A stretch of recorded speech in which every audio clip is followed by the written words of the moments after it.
नमस्कार मित्रमैत्रिणींनो.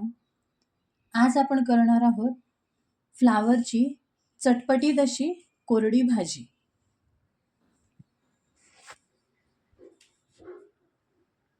इथे मी घेतला आहे एक मध्यम आकाराचा फ्लावर. त्याला मी बारीक चिरून घेतलेला आहे.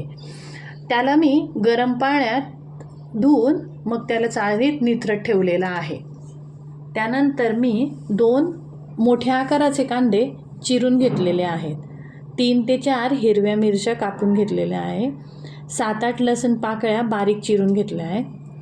एक मोठ्या आकाराचा टोमॅटो बारीक चिरून घेतला आहे. त्याच्यानंतर 1 ते 2 कढीपत्त्याची काड्या घेतल्या आहे. चला तर मग बघूया फ्लावरची भाजी कशी बनवायची. गॅसवर आपण कढई तापत ठेवली आहे. त्यामध्ये आपण 2 मोठे चमचे तेल टाकून घेऊया. येथे मी शेंगदाण्याचा तेलाचा वापर करत आहे, कारण नॉर्मली बाजारामध्ये जी काही तेल अवेलेबल आहे ती रिफाईंड तेल आहे. आणि रिफाईंड तेल सनफ्लावर असो, सोयाबीन असो, ती तेल रिफाईंड आहे. रिफाईंड तेल आपल्या आरोग्यासाठी फारशी हितकारक नसतात. त्यामुळे मी शेंगदाणा तेल इथे वापरते आहे, कारण शेंगदाणा तेल हे मला बाजारामध्ये फिल्टर प्रमाणात असं उपलब्ध झालेलं आहे. इथे आपल्याला तेल गरम झालेलं आहे, तर आपण त्या गरम तेलात सर्वप्रथम अगोदर लसूण टाकून घेऊया. गॅसची फ्लेम आपण मीडियम करूया.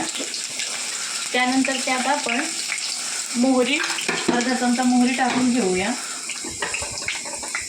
नंतर आपण त्यात थोडीशी मी शोप वापरली, शोप टाकून घेऊया. नंतर त्यात आपण थोडं जिरं टाकून घेऊया. गॅसची फ्लेम आपण अगदी कमी करूया, कारण तेल कडकडीत तापलेलं आहे. त्यानंतर आपण त्यात मिरच्या टाकून घेऊया. हे थोडं आपण हलवू. गॅस मिडियम आचेवर केल्यानंतर त्यात आपण कढीपत्ता टाकूया.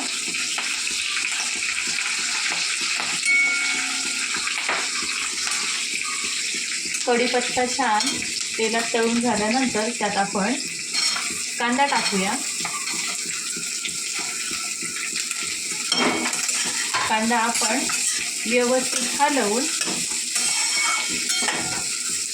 गॅसची फ्लेम मोठी करूया आणि अर्धा मिनिट मोठ्या गॅसवर त्याला परतून घेऊ.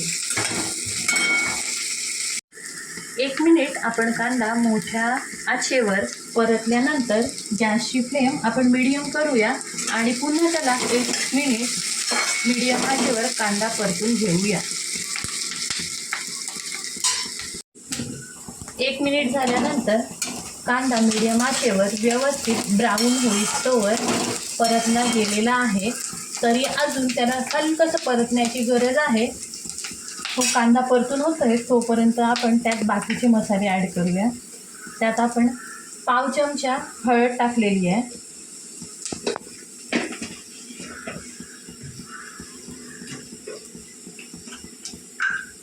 त्यानंतर मी इथे पाव चमचा गरम मसाला वापरला आहे. माइल्ड असा गरम मसाला मी इथे वापरलेला आहे. मी येथे लाल मिरचीचा उपयोग केला नाही आहे. जर तुम्ही हिरवी मिरची स्किप केली तर त्याऐवजी तुम्ही ह्या टायमिंगला ते लाल मिरची टाकून परतून घेऊ शकता. कांदा व्यवस्थित हवा तेवढा परतून झालेला आहे. त्यात मी आता हा जो फ्लावर गरम पाण्यात धुवून निथळत ठेवला होता तो फ्लावर मी यात टाकत आहे. कांद्यानंतर मी लगेच टोमॅटो यात टाकलेला नाही आहे. अगोदर मी यात फ्लावर पूर्णपणे टाकून घेत आहे.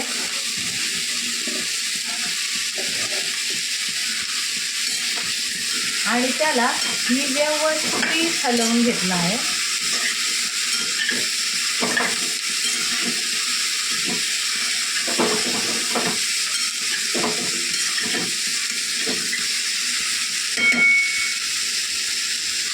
आता यानंतर मी बारीक चिरलेला टोमॅटो फ्लावरमध्ये वरतून टाकलेला आहे आणि त्याला मी व्यवस्थित हलवून घेतलेला आहे.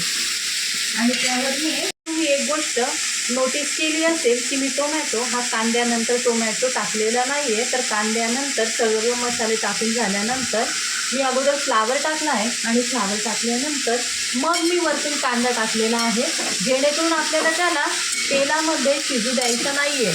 फ्लावर टोमॅटो तुम्हाला नको असल्यास तुम्ही त्याला स्किप करू शकता, पण टोमॅटो टाकल्याने दोन फायदे होतात. ते असे की एक म्हणजे भाजीला चव येते आणि दुसरं म्हणजे टोमॅटोच्या मॉइश्चरमुळे ती भाजी शिजली जाते. कारण या ठिकाणी आपल्याला भाजी शिजवण्यासाठी आपण जराही पाण्याचा वापर करणार नाही आहे.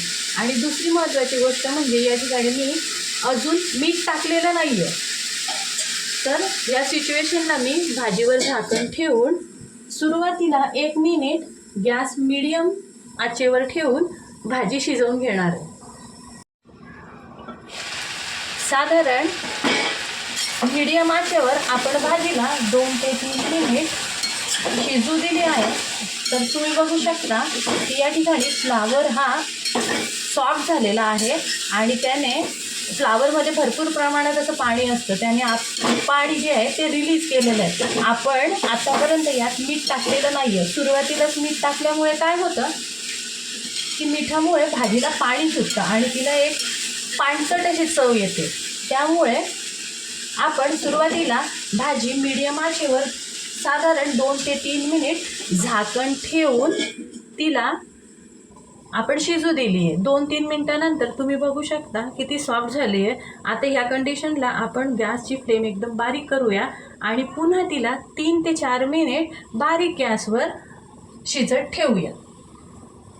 3 ते 4 मिनिट भाजी आपण बारीक गॅसवर ठेवलेली आहे आणि आता 3 ते 4 मिनिटांनंतर आपण बघू शकतो भाजी अजून थोडी सॉफ्ट झाली आहे, पण ती कढईला खालून लागण्यास सुरुवात झाली आहे. कारण त्यात जेवढं मॉइश्चर होतं ते भाजीनं रिलीज केलं आहे, फ्लावरनं रिलीज केलं आहे. आणि आता तिला आपण अशाच कंडिशनला जर शिजवली तर ती कढईला लागून जळण्याची शक्यता आहे. आता ह्या कंडिशनला आपण भाजीमध्ये चवीपुरतं मीठ टाकणार आहोत. मी साधारण लहान छोटा चमचा 1 चमचाभर मीठ भाजीमध्ये पसरवलं आहे आणि भाजीला व्यवस्थित हलवून घेतली आहे. आता मीठ टाकल्यामुळे काय होणार आहे, मिठामुळे भाजीला पुन्हा पाणी सुटून पाणी रिलीज होणार आहे. तर आपण पुन्हा झाकण ठेवून भाजीला मीडियम गॅसवर पुन्हा 3 ते 4 मिनिट ठेवणार आहोत. 3 ते 4 मिनिट झालेले आहेत आणि आपण झाकण काढून भाजीला पुन्हा एकदा हलवून बघूया. आणि आपण बघू शकतो मीठ टाकल्यामुळे भाजी खूप सॉफ्ट झाली आहे आणि भाजीला खाली खूप सारं पाणी असं रिलीज झालं आहे. आता आपण भाजीला व्यवस्थित हलवूया. खालून गॅसची फ्लेम मीडियम आहे, तर मीडियम गॅसवर तिला हलवून या ठिकाणी भाजीत आपण आता अजून एक गोष्ट टाकणार आहोत, ती म्हणजे अगदी पाव चमचा काळं मीठ. या ठिकाणी फ्लावरच्या म्हणा किंवा बऱ्याच भाज्यांमध्ये मी काळं मीठ वापरते. सगळीच जण काळं मीठ भाज्यांमध्ये वापरत नाही, पण ते मला आवडतं. त्याचे 2 पर्पज असे आहेत. काळं मीठ टाकल्यामुळे भाजीला भन्नाट अशी चव येते आणि दुसरं म्हणजे भाजी पचण्यासाठी मदत होते. कारण फ्लावर हा काहीसा वातूळ भाजीचा प्रकार आहे, त्यामुळे ज्यांना गॅसचा वगैरे प्रॉब्लेम क्रिएट होतो, वांगी, गवार किंवा फ्लावर अशा भाज्या खाल्ल्यामुळे त्यात जर आपण काळं मीठ वापरलं तर भाजीला चवही सुरेख येते आणि ती डायजेस्ट व्हायलाही मदत होते. आता गॅसची फ्लेम आपण पुन्हा बारीक करूया आणि 3 ते 4 मिनिट या कंडिशनला आता आपण भाजी उघडीच शिजवूया. कारण त्यातलं पाणी बऱ्यापैकी रिलीज झालेलं आहे आणि ते पाणी स्टीम होऊन एक्स्ट्राचं जे मॉइश्चर आहे ते निघून जाईल, प्लस भाजीला एक्स्ट्राचा उग्रवास जो असतो तोही आपल्या भाजीला येणार नाही. 4 मिनिट झालेले आहेत. भाजीला आपण पुन्हा एकदा हलवून ठेवूया व्यवस्थित आणि भाजी आपली ऑलमोस्ट शिजत आलेली आहे. म्हणजेच सुरुवातीला मीडियम फ्लेमवर 3 ते 4 मिनिट झाकण ठेवून आपण भाजी शिजवली आहे. त्यानंतर बारीक फ्लेमवर 3 ते 4 मिनिट झाकण ठेवून आपण भाजी शिजवली आहे. तोपर्यंत आपण भाजीत मीठ घातलेलं नव्हतं. तिसऱ्यांदा भाजीत आपण चवीपुरतं मीठ घालून भाजीला झाकण ठेवून मीडियम फ्लेमवर 3 ते 4 मिनिट शिजवली. पुन्हा तिचं झाकण काढून भाजीला व्यवस्थित हलवून त्यात पाव चमचा काळं मीठ घालून झाकण न ठेवता आपण भाजीला 3 ते 4 मिनिट शिजवलेली आहे आणि तिला व्यवस्थित हलवून आता ह्या कंडिशनला आपली भाजी ऑलमोस्ट शिजत आली आहे. आता आपण यात बारीक चिरलेली कोथिंबीर घालून भाजी व्यवस्थित हलवून घेऊया. तुम्ही बघू शकता भाजीतलं जे पाणी आहे ते सगळं मॉइश्चर जे आहे ते उडून गेलेलं आहे आणि भाजीच्या वरती पाण्याचा लेअर न दिसता ऑइली म्हणजे तेलाचा जो लेअर आहे तो चमकतो आहे आणि भाजीचा जो खालचा भाग आहे तो कढईला चिपकून ते जळायला सुरुवात होत आहे. या कंडिशनला आपण भाजीचा गॅस बंद करूया. गॅसची फ्लेम बंद करून भाजी पुन्हा एकदा हलवून ठेवूया आणि तयार आहे आपली फ्लावरची साधी सोपी भाजी कोरडी, जी आपण गरमागरम तेल लावलेल्या किंवा तूप लावलेल्या पोळीसोबत खाऊ शकतो.